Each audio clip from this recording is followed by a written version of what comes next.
Hello दोस्तों, नमस्कार। स्वागत है आप सभी लोगों का स्टडी आई क्यू के साथ आप लोग जुड़ चुके हैं। मैं शुभम सरतालिया एक और विषय पे, एक और टॉपिक पे बात करने के लिए आ गया। दोस्तों, आप चाहें तो इंस्टाग्राम, फेसबुक या टेलीग्राम के माध्यम से मेरे साथ कनेक्ट कर सकते हैं। कोई भी आपका डाउट है, कोई आपकी क्वेरी है, आप मुझसे पूछ सकते हैं। जिस विषय पे हम बात कर रहे हैं उसका संबंध उत्तराखंड के देहरादून से है।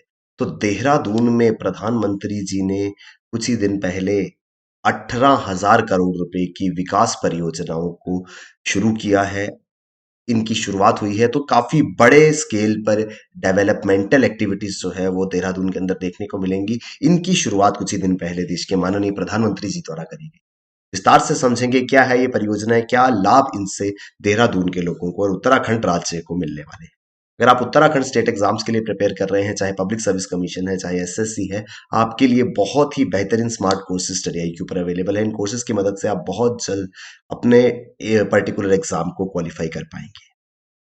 The Honorable Prime Minister recently laid the foundation stone of multiple projects and inaugurated various others with the total cost of rupees 18,000 crore at Dehradun. तो कुछ ही दिन पहले माननीय प्रधानमंत्री जी ने देहरादून के अंदर कुछ परियोजनाओं का उद्घाटन किया और कुछ नई परियोजनाओं को जो है वो उनका फाउंडेशन स्टोन ले किया। करीब 18,000 करोड़ रुपए की ये सारी की सारी परियोजनाएं रहने वाली हैं।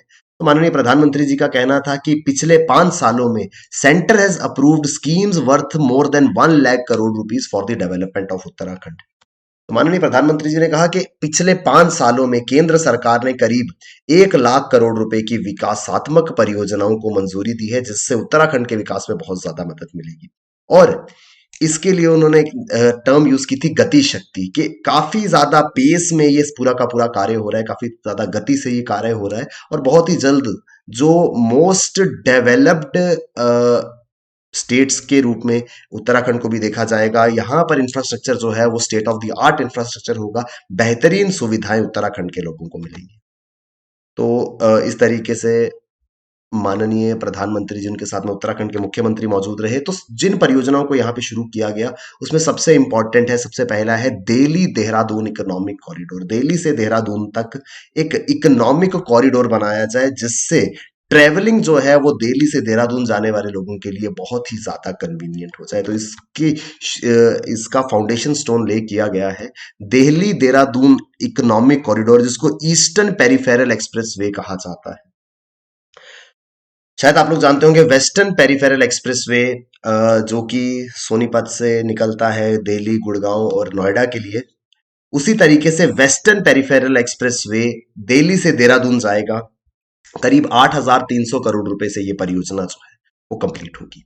Green field alignment project with Delhi Dehradun economic corridor. Green field project अगर आप नहीं जानते हैं तो जो परियोजना बिल्कुल जीरो से स्टार्ट करनी हो, यानी कि वहां पे ऑलरेडी इस प्रोजेक्ट से रिलेटेड कोई भी काम नहीं हुआ है, ग्रीन फील्ड प्रोजेक्ट है, बिल्कुल समतल जमीन से ग्राउंड लेवल से काम जो है वो शुरू होगा। तो दिल्ली देहरादून इकोनॉमिक कॉरिडोर बनेगा। ये अपने रास्ते में हल्द्वानी, सहारनपुर, भद्राबाद, हरिद्वार को जो है कनेक्ट करेगा। और ये जो ग्रीनफील्ड एलिमेंट है, जो दिल्ली देहरादून इकोनॉमिक कॉरिडोर का ये पोर्शन है, जो हल्द्वानी, सहारनपुर, भद्राबाद को कनेक्ट करेगा। 2,000 करोड़ रुपए लागत इस पर्टिकुलर स्ट्रेच की आएगी। पूरा स्ट्रेच जो है वो 8,300 करोड़ रुपए में तैयार होगा। लाभ इससे क्या मिलेगा?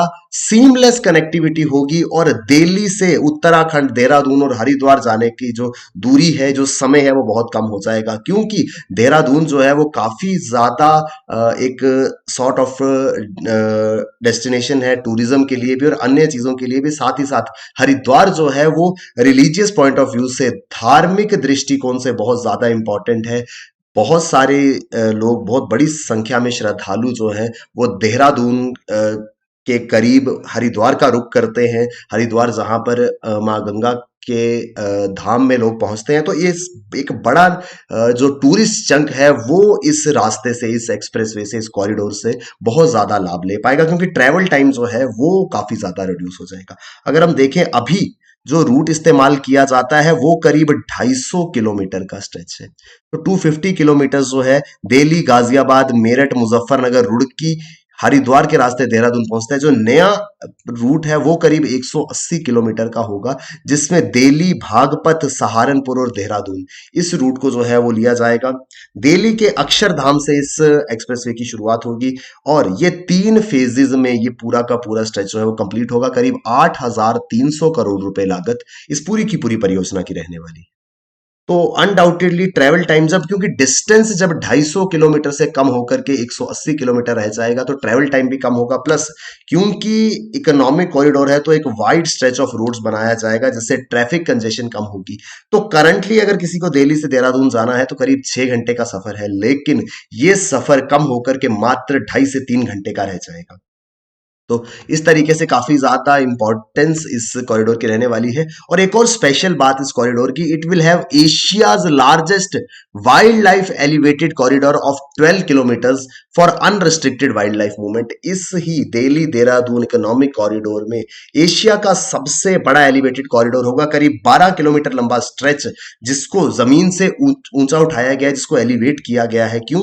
सो दैट जो वाइल्ड लाइफ है, जो वन जीवी है, उनकी आवाजाही में किसी प्रकार की बाधा ना आए।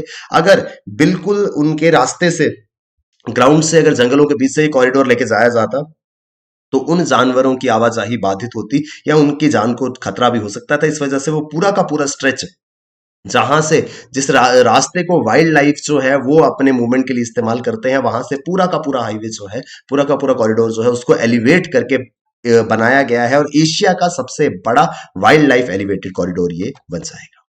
तो ये था एक important stretch of road, economic corridor, जिसकी फाउंडेशन स्टोन को ले किया गया है। दूसरा है देहरादून पांवटा साहिब रोड। तो देहरादून से पांवटा साहिब जो है वो हिमाचल प्रदेश में स्थित है। तो देहरादून से पांवटा साहिब एक रोड बनाई जाएगी जिसमें करीब 1700 करोड़ रुपए की लागत आएगी। और इंपॉर्टेंस वही है, सीमलेस कनेक्टिविटी मिलेगी और ट्रैवल टाइम रिड्यूस होगा, यानी कि बिना किसी बाधा के देहरादून से पांवटा साहिब पहुंचा जा सकेगा। किसी प्रकार का कोई प्रॉब्लम रास्ते में नहीं होगी। बहुत ही शानदार तरीके से वाइड रोड्स बनाए जाएंगे और ट्रैवल टाइम इससे ऑटोमेटिकली कम होगा। इससे अंतरराज्यीय पर्यटक को भी बढ़ावा मिलेगा, यानी कि उत्तराखंड से आसानी से लोग पांवटा साहिब तक जा पाएंगे या हिमाचल के लोग जो है वो देहरादून तक आ पाएंगे। तो इस तरीके से टूरिज्म को इससे काफी ज्यादा बूस्ट मिलेगा। पांवटा साहिब की अगर हम बात करें तो एक औद्योगिक शहर है जो हिमाचल प्रदेश में है, इंडस्ट्रियल टाउन है, यहाँ पे काफी सारे इंडस्ट्रीज मौजूद हैं। It is located in the south of Sirmaur district on national highway 72। तो सिरमौर जिला है हिमाचल का, उसके दक्षिण में ये पांवटा साहिब मौजूद है। और पांवटा साहिब जो है वो काफी महत्वपूर्ण पूजा स्थल है सिख धर्म में। It is an important place of worship for Sikhs, hosting a large gurdwara named Gurdwara Shri Paonta Sahib on the banks of river Yamuna. तो इसी पांवटा साहिब में श्री पांवटा साहिब गुरुद्वारा, जो कि यमुना नदी के तट पर स्थित है, वो मौजूद है, जिस वजह से सिख धर्म का और सिख धर्म का पालन करने वाले सभी लोगों के लिए यह स्थान बहुत ज्यादा पवित्र और महत्वपूर्ण पूजा स्थल बन जाता है। तो जब इस तरीके का कॉरिडोर यहाँ पे बनाया जाएगा तो काफी ज्यादा फैसिलिटेट होंगे वो लोग जो इस रास्ते का, इस पूरे के पूरे रोड स्ट्रेच का इस्तेमाल करते हुए देहरादून से पांवटा साहिब या पांवटा साहिब से देहरादून ट्रेवल करेंगे। ये यमुना नदी के तट पर स्थित है और यमुना नदी जो है वो हिमाचल प्रदेश और उत्तराखंड की सीमा के बीच में आती है और उसके बिल्कुल किनारे पर पांवटा साहिब गुरुद्वारा जो है वो स्थित है। इसी के साथ में तीसरी जो डेवलपमेंटल एक्टिविटी है उसमें a bridge across river Ganga next to Lakshman Jhula will be constructed. आप सबने लक्ष्मण झूला के बारे में सुना है, तो लक्ष्मण झूला के बिल्कुल साथ में एक और ब्रिज जो है वो बनाया जाएगा। अगर लक्ष्मण झूला की बात करें तो विश्व प्रसिद्ध लक्ष्मण झूला जो है 1929 में बनाया गया था, लेकिन इस धीरे धीरे इसकी लोड कैरिंग कैपेसिटी जो है वो कम होती गई, जिस वजह से इसको करंटली बंद किया गया है। और इसी वजह से एक दूसरा ब्रिज जो है उसके पैरेलल बनाए जाने की बात हो रही है। तो उसका काम, उसका फाउंडेशन स्टोन, उसकी आधारशिला प्रधानमंत्री जी ने रखी है। तो इसी के साथ में अब ये जो स्ट्रेच है पूरा, जो लक्ष्मण झूला का स्ट्रेच है, वहां पर इस तरीके का एक और नया ब्रिज बनाया जाएगा। इसके अलावा आप जानते हैं उत्तराखंड के अंदर विश्व प्रसिद्ध बद्रीनाथ धाम, गंगोत्री यमुनोत्री धाम, वहां पर क्योंकि लाखों की संख्या में हर साल श्रद्धालु इन जगहों पे पहुंचते हैं, तो वहां पर इंफ्रास्ट्रक्चरल प्रोजेक्ट्स, बुनियादी ढांचे को मजबूत बनाते हुए वहां पर इंपॉर्टेंट प्रोजेक्ट्स के लिए फाउंडेशन स्टोन रखे गए हैं। और साथ ही साथ एक मेडिकल कॉलेज शुरू किया जाएगा हरिद्वार में। तो an number of developmental activities को ध्यान में रखते हुए प्रधानमंत्री जी ने पूरे के पूरे देहरादून इलाके में अलग अलग सेक्टर्स में, चाहे हाईवेज हो, चाहे टूरिज्म को बढ़ावा देने की बात हो, चाहे हेल्थ इंफ्रास्ट्रक्चर हो, अलग अलग परियोजनाओं को शुरू किया गया है। टोटल कॉस्ट करीब 18,000 करोड़ रुपए इन सभी परियोजनाओं की रहने वाली।